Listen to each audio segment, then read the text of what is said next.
Hello, എല്ലാവരും സുഖമായിട്ടിരിക്കുന്നോ? നമുക്കിന്ന് വെള്ളക്കടല കൊണ്ടേ നല്ല കുറുകിയ ചാറോട് കൂടി തന്നെ നല്ലൊരു കറി ഉണ്ടാക്കിയാലോ. അതിനായിട്ട് തേങ്ങാപ്പാലിൻ്റെ ആവശ്യമില്ല, തേങ്ങ അരച്ച് ചേർക്കേണ്ട ഒന്നിൻ്റെ ആവശ്യമില്ല കേട്ടോ. അതിനായിട്ട് തലേ ദിവസമേ കുതിർത്തി വെച്ചിരുന്ന കടല ഞാനൊരു കുക്കറിലേക്ക് ഇട്ട് കൊടുത്തിട്ടുണ്ട്. ഇനി അതിലേക്ക് 2 ഉരുളക്കിഴങ്ങ്, ചെറിയ ഉരുളക്കിഴങ്ങ് ആയതുകൊണ്ടാണ് 2 എണ്ണം, വലുതാണെങ്കിൽ ഒരെണ്ണം മതി കേട്ടോ. അതും കൊണ്ട് മുറിച്ചിട്ട് കൊടുക്കുന്നുണ്ട്. പിന്നെ ഒരു വലിയ സവാള കനം കുറച്ചരിഞ്ഞതാണ്, അതും അരിഞ്ഞിട്ട് കൊടുത്തിട്ടുണ്ട്. പിന്നെ നമ്മളിതിൽ മുളക് പൊടി ചേർക്കുന്നില്ല, അപ്പോൾ പച്ചമുളക് നമുക്ക് എരിവിന് എത്രയാണോ വേണ്ടത് അതിനനുസരിച്ച് ചേർത്ത് കൊടുക്കാം. ഞാനിവിടെ ഒരു 3 എണ്ണമാണ് ചേർത്ത് കൊടുത്തിട്ടുള്ളത്. പിന്നെ ഒരു ചെറിയ കഷ്ണം ഇഞ്ചി അരിഞ്ഞതും 2-3 അല്ലി വെളുത്തുള്ളി നീളത്തിൽ തന്നെ കനം കുറച്ചരിഞ്ഞതാട്ടോ, അതും കൂടി ഇട്ട് കൊടുക്കുന്നുണ്ട്. നമ്മളെ ഇഷ്ടത്തിന് ഏത് രീതിയിൽ വേണമെങ്കിലും അരിയാട്ടോ.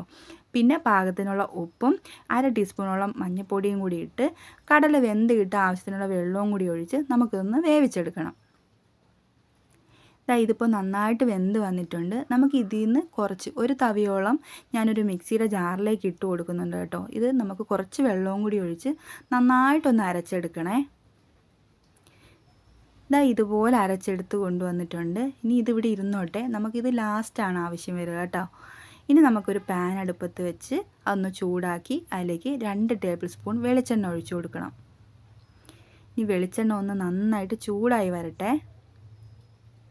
വെളിച്ചെണ്ണ നന്നായിട്ട് ചൂടായി വന്നിട്ടുണ്ട്. ഇനി അതിലേക്ക് 1/2 ടീസ്പൂൺ കടുക് ഇട്ട് കൊടുക്കുന്നുണ്ട്. കടുക് നന്നായിട്ട് പൊട്ടി വന്നപ്പോൾ അതിലേക്ക് വട്ടത്തിൽ അരിഞ്ഞ് വെച്ചിരിക്കുന്ന നമ്മുടെ ചെറിയ ഉള്ളി കൂടിയിട്ട് നന്നായിട്ടൊന്ന് ഇളക്കി കൊടുത്ത് മൂപ്പിച്ചെടുക്കുക. അധികം കരിഞ്ഞു പോവാതെ ഇതുപോലെ മൂപ്പിച്ചെടുത്തിട്ടുണ്ട്. ഇനി ഇതിലേക്ക് 2 വറ്റൽമുളക് ചെറുതായിട്ട് മുറിച്ചിട്ട് കൊടുക്കുന്നുണ്ട്.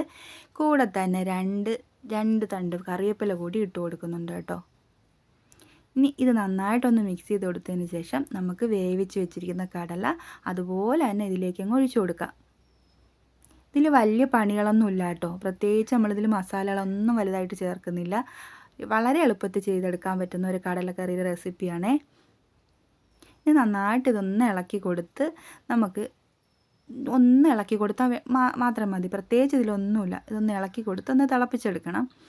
ഇതൊന്ന് ഇളക്കി കൊടുത്തതിന് ശേഷം നമുക്ക് നേരത്തെ കടല നമ്മൾ അരച്ച് വെച്ചിട്ടുണ്ടല്ലോ, അത് ഇതിലേക്ക് അങ്ങ് ഒഴിച്ചു കൊടുക്കാം. ഇത്രയേ ഉള്ളൂ സംഭവം. ഇതിൽ വേറെ ഒരു പണികളും ഇല്ല കേട്ടോ.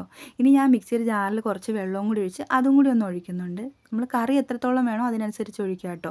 ഞാൻ കുറച്ചേ ഒഴിച്ചു കൊടുക്കുന്നുള്ളേ. നല്ല കുറുകിയ ചാറോട് കൂടി തന്നെ നമുക്ക് കിട്ടും. ഇതിൽ നമുക്ക് തേങ്ങാപ്പാലിൻ്റെ ആവശ്യമില്ല, തേങ്ങ അരച്ച് ചേർക്കേണ്ട, വറുത്തരച്ച് ചേർക്കേണ്ട ഒന്നിൻ്റെ ആവശ്യമില്ല.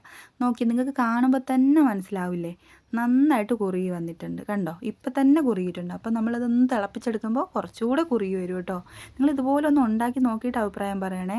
അടിപൊളി ടേസ്റ്റാണ്. അപ്പത്തിൻ്റെ കൂടെയും ഇടിയപ്പത്തിൻ്റെ കൂടെയും പത്തിരിയുടെ കൂടെയും പുട്ടിൻ്റെ കൂടെയും ദോശയുടെ കൂടെ എന്തിൻ്റെ കൂടെ കഴിക്കാൻ അടിപൊളി ടേസ്റ്റാട്ടോ.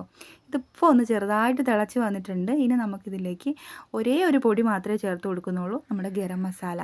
അതും കൂടി ചേർത്ത് നന്നായിട്ടൊന്ന് ഇളക്കി യോജിപ്പിച്ച് കൊടുത്താൽ മാത്രം മതി. ഇനി വേറെ പണികളൊന്നും ഇതിലില്ല കേട്ടോ. സംഭവം റെഡി ആയിട്ടുണ്ട്. അടിപൊളി ടേസ്റ്റാണ്. നിങ്ങളിതുപോലെ ഒന്ന് ഉണ്ടാക്കി നോക്കിയിട്ട് അഭിപ്രായം പറയാൻ മറക്കണ്ട. പിന്നെ ഞാൻ ഉണ്ടാക്കുന്നതൊക്കെ നിങ്ങൾക്ക് ഇഷ്ടപ്പെടുകയാണെന്നുണ്ടെങ്കിൽ ലൈക്ക് ചെയ്യാനും സബ്സ്ക്രൈബ് ചെയ്യാനും കൂടെ തന്നെ ഷെയർ ചെയ്യാനും മറക്കരുത് കേട്ടോ. അപ്പോൾ ഓക്കെ.